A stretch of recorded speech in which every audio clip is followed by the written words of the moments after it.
everyone, how are we doing? My name is Tim Pongres and this is Focus on Detailing. This video is the next installment of working on the family work ute.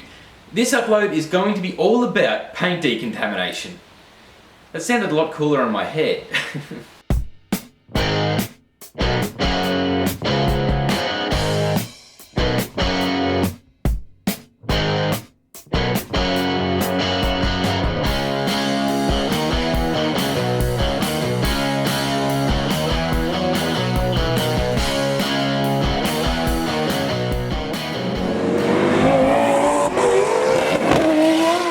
Last time when I was working on the ute, it was all about cleaning up the interior and deep cleaning the seats. But this time around, it's going to be about prepping the paint ready for paint correction.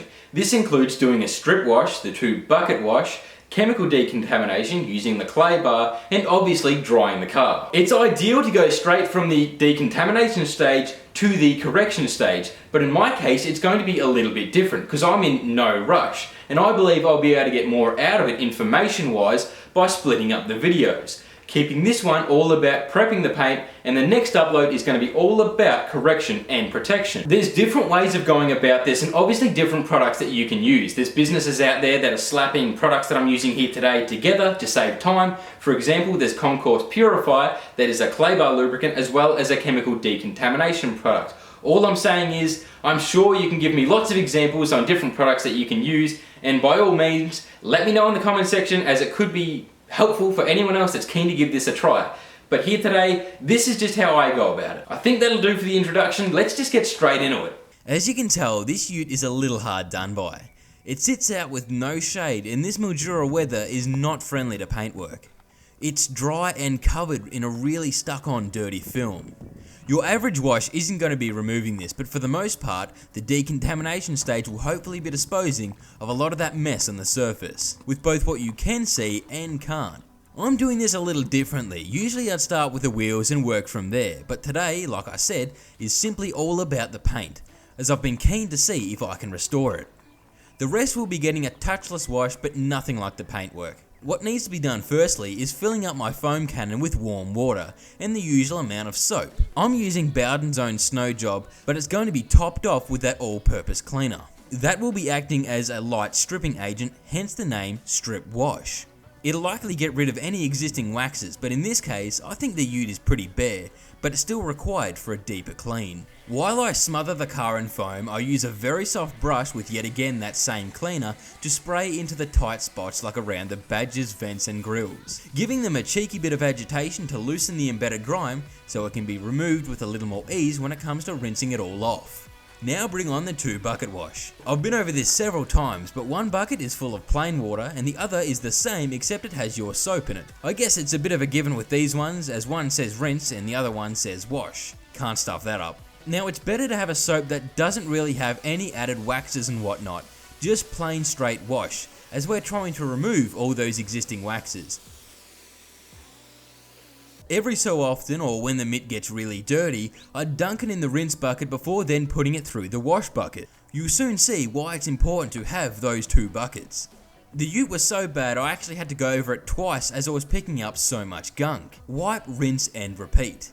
You can see it in the rinse bucket and exactly why it's kind of important to have 2 handy, as you don't want to be grinding that back into your paintwork. Before I moved on, I made sure I kept my wash bucket as it'll be needed again later on. The next step is removing what you can't really see. A chemical decontamination product such as Autoglim's Magma is perfect. I spray a generous amount across the surface and then let it dwell for a few minutes. If any car was going to have a vibrant purple reaction, it would be this one.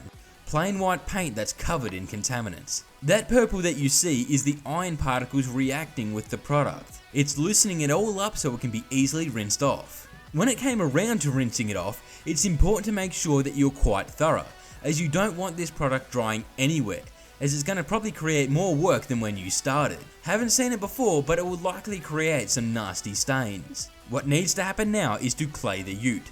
That wash bucket that I set aside before will be used again to help lubricate the bar across the surface. I go in straight back and forth motions to help pick up the more embedded contaminants such as road grimes, some stains and those nasty black spots you see. I would then rinse it off as I went along.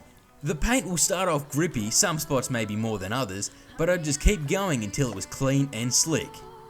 This can be considered a light abrasive, and it's not always required, but it is necessary when prepping the car for paint correction, as it'll be stripping it clean to allow for a superior finish. Much like dropping the soap in jail, dropping your clay bar has its consequences.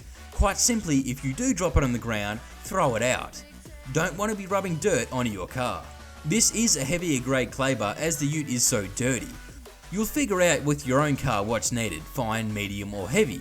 It comes down simply to how long it's been since it was last done and the quality of the paint. Lastly, I rinsed down the entire ute again and dried it using my Plush Tempest drying towel. You can already see there's a massive difference, and you wouldn't be able to achieve these results from simply doing your usual wash and dry. It looks better, but that dry appearance is still all over it, and that can't be removed from the steps here today. That will be for next time, where the ute hopefully goes from looking not bad to damn near perfect. It'll be good to get those headlights looking like new too, but yet again, that is for another upload. I proved myself wrong already, as I didn't see much hope. I thought the bonnet especially was finished, as the clear coat looked like it no longer existed, but thanks to the work here today, I think there's hope for this rig yet. We'll find out next time just how good it can look when I run the polisher over it doing a good old cut and polish. The process here today is perfect if you're wanting to give your car that extra bit of love, but if you aren't planning on using a polisher afterwards, it's a good idea to apply a wax or a sealant, as your paint is now bare. That's it for this video. I hope you enjoyed it. Don't forget to check out some of my other uploads, and I'll catch you all later. Honey, I'm a perfect 10.